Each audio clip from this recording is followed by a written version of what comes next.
కాంగ్రెస్ నాయకురాలు కత్తి కార్తిక గారు మనతో ఉన్నారు. వారితో మాట్లాడదాం. ముందుగా మేడం దీని గురించి ఏం చెప్పాలనుకుంటున్నారు? ఇప్పుడు కాంగ్రెస్ పార్టీకి ఒక 136 సంవత్సరాల చరిత్ర ఉంది. ఇంద్రమ్మ రాజ్యం ఎట్లుందో ప్రతి ఒక్కరు దేశవ్యాప్తంగా రాష్ట్ర వ్యాప్తంగా మన తెలంగాణ బిడ్డలను చూసిండు. అసుంటి ఇంద్రమ్మ ఉక్కు మహిళ ఆయన కోడలు సోనియమ్మ ఒక దిక్కు అత్తను కోల్పోయింది దేశం కోసం, ఒక దిక్కు భర్తను కోల్పోయింది.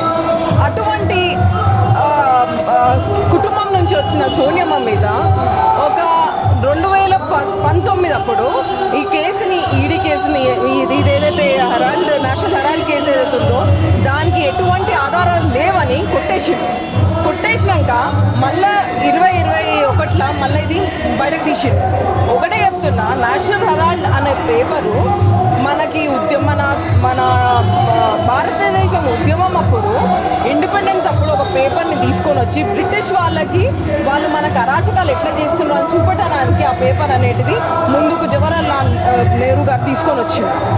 అంటే ఒక మాటలో ప్రజలకి తెలంగాణ బిడ్డలకు నేను ఏం చెప్పాలనుకుంటున్నా అంటే ఈ నేషనల్ హెరాల్డ్ పేపర్ అనేటిది కాంగ్రెస్ పార్టీ ఇంటి బిడ్డ కష్టం వచ్చినప్పుడు, అంటే ఆ పేపర్కి రాను అప్పులేని కష్టం వచ్చినప్పుడు ఆ పేపర్లో పనిచేసే మనలాంటి అంటే మీలాంటి నాలాంటి ఒకప్పుడు మీడియాలో పనిచేసిన వాళ్ళకి జీతాలు అయితే ఇవ్వాలి కదా. జీతాలు ఇవ్వకపోతే పేపర్ ఎట్లా నడుస్తుంది?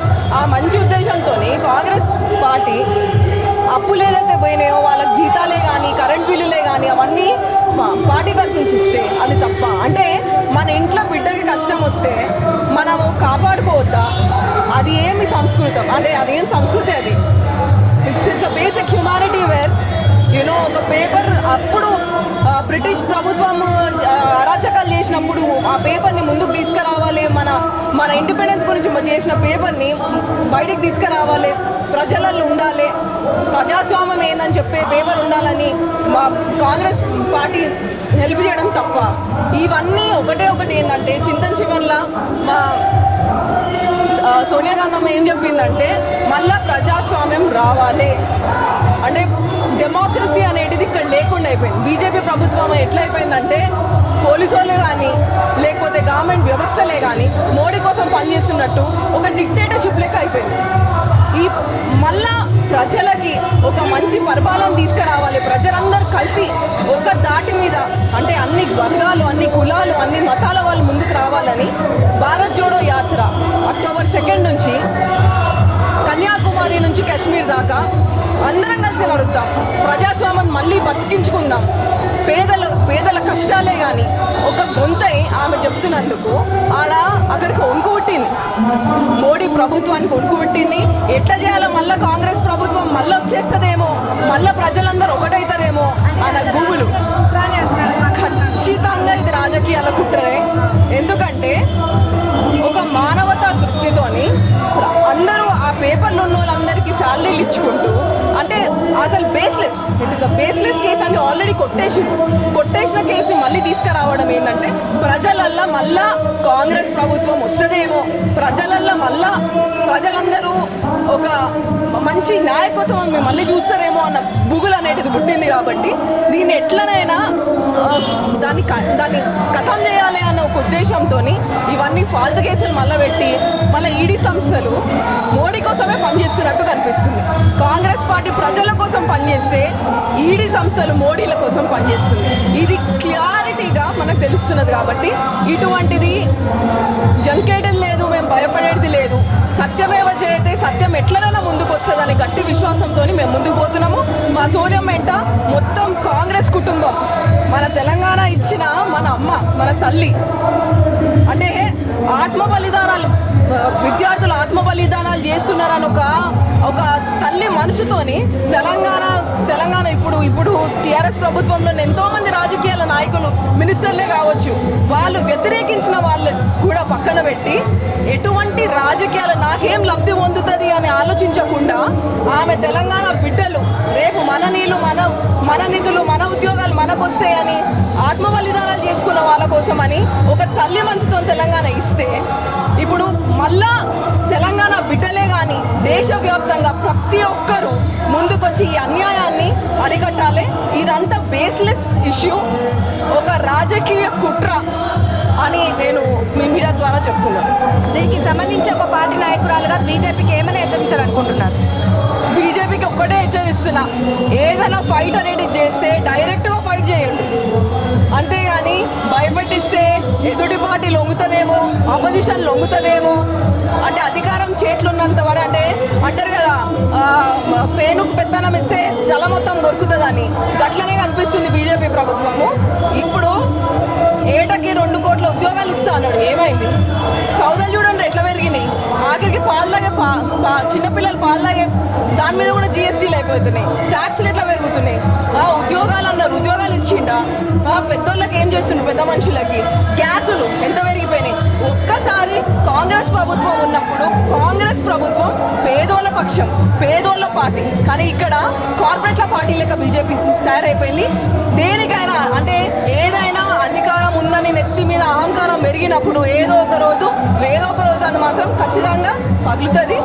బీజేపీ ప్రభుత్వం కూడా వచ్చే 2023 ఎలక్షన్లులా మాత్రం బీజేపీ రాదు, కాంగ్రెస్ మళ్ళా ఉంచుకుంటుంది. సత్యమేమే జయతి అని మేము ఎట్లయితే నడుస్తున్నామో, ఆయన అరాచకాలు బయటకు వస్తాయి. ఖచ్చితంగా కాంగ్రెస్ ప్రభుత్వం ప్రజల సంక్షేమ పాలన కోసం అందరు ఎదురు చూస్తారు, ఖచ్చితంగా అవుతుంది. ఇటీవలే కాంగ్రెస్ పార్టీలో చేరారు కాబట్టి కాంగ్రెస్లో సఖ్యత కావచ్చు, పార్టీకి సంబంధించిన అంశాలు కావచ్చు, కాంగ్రెస్ పరిస్థితి ఎలా ఉందంటారు మీరు చూసినంత వరకు? రీసెంట్ కాంగ్రెస్ ఒక సముద్రం, అంటే ఇక్కడ అందరం ఒక కుటుంబం లాగా ఉంటాం. గాంధీ భవన్ బయట మాట్లాడేది వేరే ఉంటుంది, గాంధీ భవన్ లోపల ఎవ్రీథింగ్ ఇస్ ఆర్గనైజ్డ్. అంటే ఇన్ని సంవత్సరాల చరిత్ర ఉన్న పార్టీకి ఒక ఆర్గనైజేషన్ సిస్టమ్ ఉంటుంది, ఒక ప్రోటోకాల్ ఉంటుంది. ఖచ్చితంగా అందరం కలిసి, అంటే పదవులు ఉన్నా లేకపోయినా పార్టీ బలపడాలి. తెలంగాణలో వ్యాప్తమే కాకుండా దేశ రాజకీయాలలో కూడా ఏదైతే ఇంద్రమ్మ రాజ్యం రావాలో ఆ రాజ్యం మళ్ళీ రావాలనే ఉద్దేశంతో అందరం అంటే ఒక యూనిటీగా పనిచేస్తున్నాము. మా హస్తం ఎట్లయితుందో అందరం గుప్పిట్లై మేము పనిచేస్తున్నాము. లాస్ట్ టైం ఎలక్షన్స్లోనే పాలిటిక్స్లోకి వచ్చారు, కొంచెం పోటీ చేద్దామని చూసారు, అప్పుడు మీకు వర్కౌట్ అవ్వలేదు. ఇప్పుడు మళ్ళీ కాంగ్రెస్ పార్టీలో చేరారు, ఇక్కడ ఏమైనా వర్కౌట్ అవుతుంది అనుకుంటున్నారా? లేకపోతే ఎమ్మెల్యేగా పోటీ చేసే అవకాశం ఉందా? పోటీ చేస్తే ఏ నియోజకవర్గం అయి ఉండొచ్చు? ఇప్పుడు రాజకీయాలలో ఇక్కడ పోతే వర్కౌట్ అవుతుందా, ఇక్కడ పోతే వర్కౌట్ కాదా అనేటిది ఉండదు. అంటే ప్రజల కోసము మన వంతు మనము ఒక బాధ్యత తీసుకొని సమాజానికే కానీ, తెలంగాణ ప్రజలకే కానీ, లేకపోతే రేపు రాష్ట్ర వ్యాప్తమే కావచ్చు, దేశవ్యాప్తమే ఒక గట్టి సంకల్పంతో మనం ముందుకు వస్తే పార్టీ ఉంటే నాకు ఈ పదవి వస్తుందేమో అని అట్లా ఆలోచించి మాత్రం నేను రాలేదు. లాస్ట్ టైం దుబ్బాకల కంటెస్ట్ చేసిన, ఇండిపెండెంట్గా కంటెస్ట్ చేసినాను. అంటే అక్కడ ఉన్న కష్టాలు ఒక సామాజిక కుటుంబం నుంచి, ఒక రాజకీయ కుటుంబంలో నుంచి రాకుండా ఒక ప్రజల గొంతై ఎవరైనా ముందుకు రావచ్చు, ఒక ఎలక్షన్లో నిలబడవచ్చు అన్న ఒక గట్టి ఉద్దేశంతో నేను దుబ్బాకకు పోయినాను. తర్వాత దీన్ని ఇంకొంచెం బలపరాలంటే ఒక గట్టి పార్టీ ఉండాలని, కాంగ్రెస్ పార్టీ ప్రజల కోసం పనిచేసే పార్టీ, కాంగ్రెస్ పార్టీలో డెమోక్రసీ ఉంది. ఆ ఉద్దేశంతో అంటే ఎప్పుడైతే ప్రజాస్వామ్యం అనేది బతుకుంటుందో, ఒక ప్రజలు మన దగ్గరకు వస్తారు, ప్రజల గొంతై మాట్లాడే కెపాసిటీ కాంగ్రెస్ ప్రభుత్వానికే ఉంది. కాబట్టి కాంగ్రెస్ పార్టీలో జాయిన్ అయ్యాను. రేవంత్ రెడ్డి గారి నాయకత్వంలో మీ కమెంట్స్ ఏంటి? Is the captain of the ship. ఆయన చాలామందికి ఇన్స్పిరేషన్.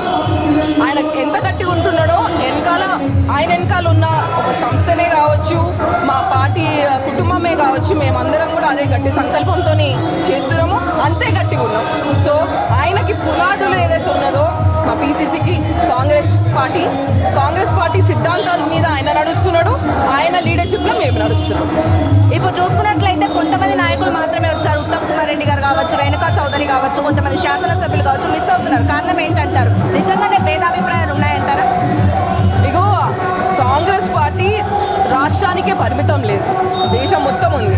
ఇప్పుడు ఢిల్లీలో అక్కడ అవుతుంది కాబట్టి చాలామంది నాయకులు, సీనియర్ నాయకులు కావచ్చు, మీరు తీసుకున్న ఉత్తమ్ అన్ననే కావచ్చు, వీళ్ళందరూ కూడా అక్కడ ప్రొటెస్ట్లో ఉన్నారు. సో ఇక్కడ అంటే మేము ప్రాపర్గా ఆర్గనైజ్ చేసుకుంటాం. గాంధీ భవన్లో ఎవ్రీథింగ్ ఈజ్ ఆర్గనైజ్డ్. అంటే మీకు మీడియాకే కానీ ప్రజలకే కానీ ఎటువంటి ఉద్దేశం ఇస్తున్నారంటే బీజేపీ వాళ్ళు వీళ్ళే కొట్లాడుకుంటారు, అట్లా అసలుంటిది ఏం లేదు. మేము ఒక కుటుంబం లేకున్నాము, కుటుంబంలో మేము ఎంత కొట్లాడుకుంటామో మేమంతా ఐక్యతగా ఉంటాము. ఆ టైం వచ్చినప్పుడు మేమేందో మేము చూపిస్తాం. వచ్చే ఎన్నికల్లో ఎమ్మెల్యేగా పోటీ చేసే అవకాశం ఉందా కార్తిక గారు? పోటీ చేస్తే ఏ నియోజకవర్గం అయ్యొచ్చు? రాష్ట్ర వ్యాప్తంగా పనిచేస్తాను కాంగ్రెస్ పార్టీకి. ఒకవేళ కాంగ్రెస్ పార్టీ మా హైకమాండే కావచ్చు, మా సీనియర్ లీడర్లే కావచ్చు, కార్తిక ఇక్కడ ఉంటే బాగుంటుందని నాకు ఆ బాధ్యత అప్పచెప్తే నేను ఖచ్చితంగా చేస్తాను. Thank you ma'am, thank you.